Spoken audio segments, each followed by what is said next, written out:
Right, so October Red, I'm joined by, like I said, his introduction is what it is. It's the can man. It's Dev Sahni. Dev, welcome back. Thanks for having me. Bit of red behind us for October Red. Do you like This it? is red as well, and it's good. It's good to be here. Talk to me about this press. In fact, it was interesting. You didn't really need to say much. Look, I had all these questions written out. I'm going to ask him about this, or when he said this, when he said this. They just went at it. I didn't really need to say much at all.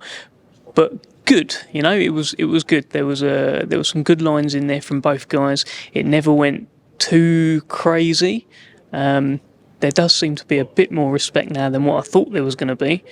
But let's see. I think David Adeleye always says that he matches whatever energy the other person's got. And Wardley's energy today, maybe it wasn't so hostile. It's never really that hostile anyway, but it was good. It was a good presser. I'm so hyped for the fight, though. What a fight. How often do you get two unbeaten British guys going at it, 4 titles on the line, both knockout artists, both could leave the other guy completely unconscious? It's an unbelievable fight, and what a fitting event for it to be a part of. It was interesting to watch you guys at the top just literally let them go at it. But one thing I did like, it was at the beginning, Frank says, come on, gentlemen, shake hands. We'll start this off respectably. That kind of like old school, kiss and make up, sit down and we'll do this properly. It's exactly that, old school. Look, Frank has been in the business for 40 plus years, and it's about boxing. Ultimately, is about respect, right? This isn't just a street fight. We're not getting together to watch them have a street fight. So handshake before the bell, after the bell, things like that are customary, and it was quite nice to see. They were reluctant. I could see in Fabio's eyes he was a bit reluctant, in David Adeley's eyes he was a bit reluctant, but they did it. And I think that sort of set the tone for the press conference. They both had their jibes, their little jabs. They landed their shots. At times they left the other without anything to say. That was good, but it was all done with good faith. Your involvement, we saw, your recent sit down with Fabio Wardley in the gym. How did you find that? Because it's the first time you've actually, met him as such, to sit down and have that conversation. How did you find that? I like him.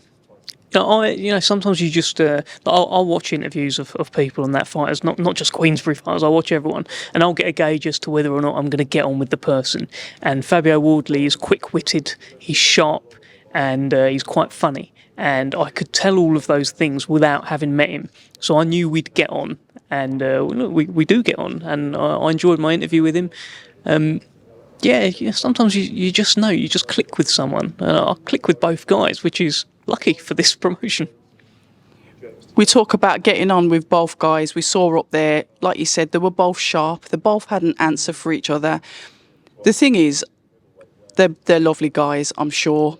But what I do like is the fact that kind of like David Adeley's taking this position of the villain in the heavyweight scene, which we do need. Don't get me wrong, we love a respectful sit down, but it's actually nice to see somebody bring a bit of spice to it, ready to argue back, ready to cut him off when he's speaking.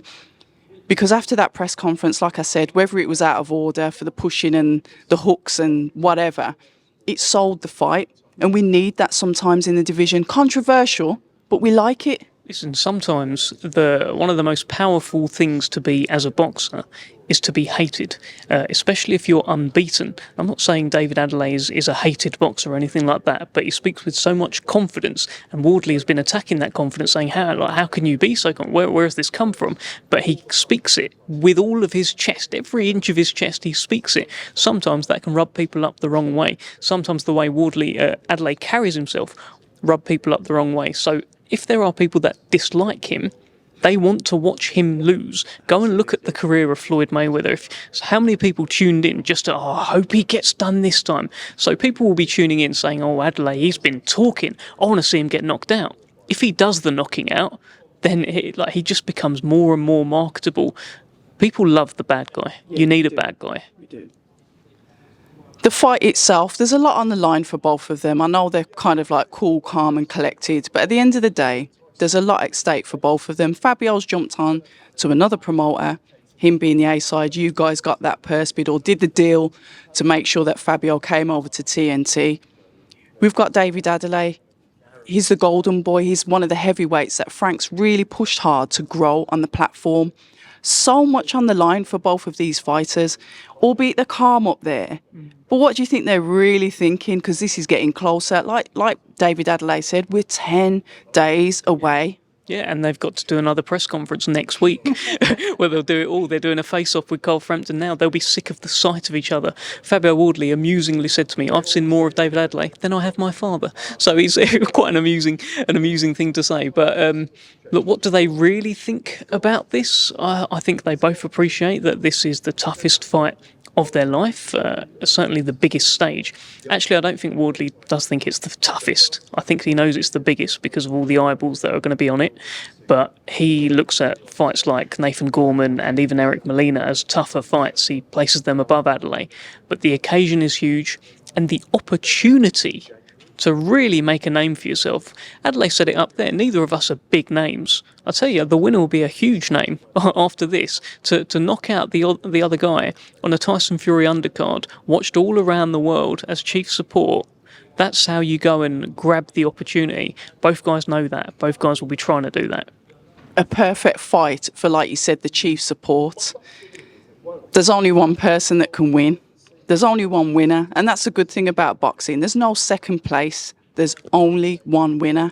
In your eyes, what happens to the winner and what happens to the loser of this fight? What happens to the winner? So the winner for me should be looking at the likes of maybe like a Dubois. Nice. Maybe him. Dubois has been, she's the uncrowned kind of heavyweight champion, if you want to look at it like that. He's shown more flaws in Alexander Usyk than anyone else. His appeal hasn't gone the way he wanted it to go, so he's got to find his way now. Will he entertain a fight with the likes of these guys? I don't know, but they should be looking towards him, looking in his direction. They'll be well ranked with all the governing bodies. I'd love to see the winner in with Daniel Dubois. Maybe even Joe Joyce, I don't know. Zhilei Zhang, he's knocking about. But you start entering these conversations, right? You're not at the very, very top table. You're not there. You're kind of fringe. It feels like you're on the fringe of the fringe. Absolutely. It's one of those. So you've got the top table, and then you've got guys like Dubois who are knocking about, Hrgovic, all those guys. And then it's these guys who are just trying to get to their level. And, I can't wait to see what happens in the fight. Can't wait to see what happens to the winner either, but this division right now is just incredible. There's so many permutations of fights where you just think, I'd love to see that. I was thinking the other day, imagine Zhang versus Wilder. Imagine that. Goodness me, Chinese power against the Bronze Bomber. There's so many good fights. Love it. Yeah, we can speak about Wilder. I spoke to his coach the other day, and the key thing that's killing him, that has killed the heavyweight division, is inactivity. We need these fights to happen, or if we can't get the fights, we need them to start having, stay ready fights. No disrespect to the opponents, but we really need them to keep sharpening the tools. And often, when you get to that world level, it often comes to a standstill. Well, look, we're making